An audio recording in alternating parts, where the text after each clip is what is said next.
लाइल बानी गवना जी बनवले बानी खेलवना जी।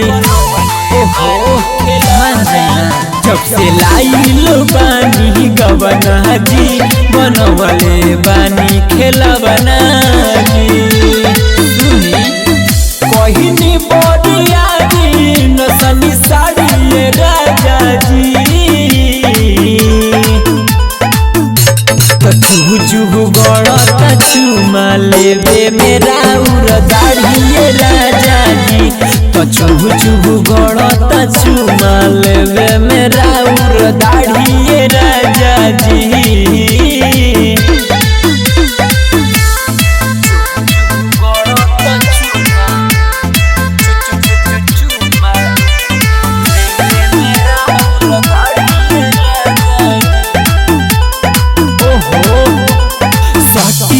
होने हटी जी खैला से रौरा न घटी जी। धरी न कोरावा होते ही भोरावा लागे खराब भइल मोती जी।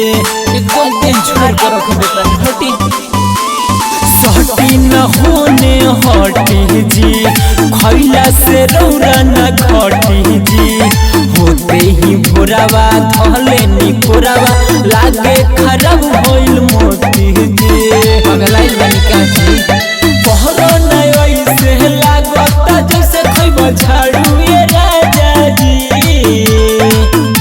के चुहु चुहु गड़ता चुमा लेबे मेरा उर दाढ़िए राजा जी। के चुहु चुहु गड़ता चुमा लेबे मेरा उर दाढ़िए राजा जी।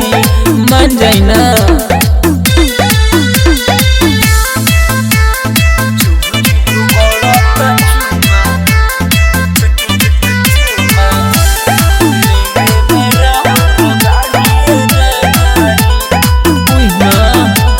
भइल बानी पानी पानी जी। ऐसे न करी मन मानी जी। देवर मना मोहित देखले नु बाहरे छोड़ी फलाना राजा जानी जी। अरे बोलू देवरा खिड़की से देख लेगा छोड़ी ना। अरे भइल बानी पानी पानी जी। ऐसे न करी मन मानी जी।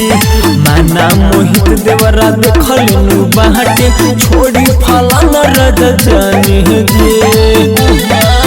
और लिही न किस राहु कोहेली मिसना तो सुन ले बगारी राजा जी। तो चुभु चुभु गड़ता चुमा लेबे मेरा उर दाढ़िए राजा जी। तो चुभु चुभु गड़ता चुमा लेबे मेरा उर दाढ़िए राजा जी। के चुभु चुभु गड़ता सेविंग करा ले।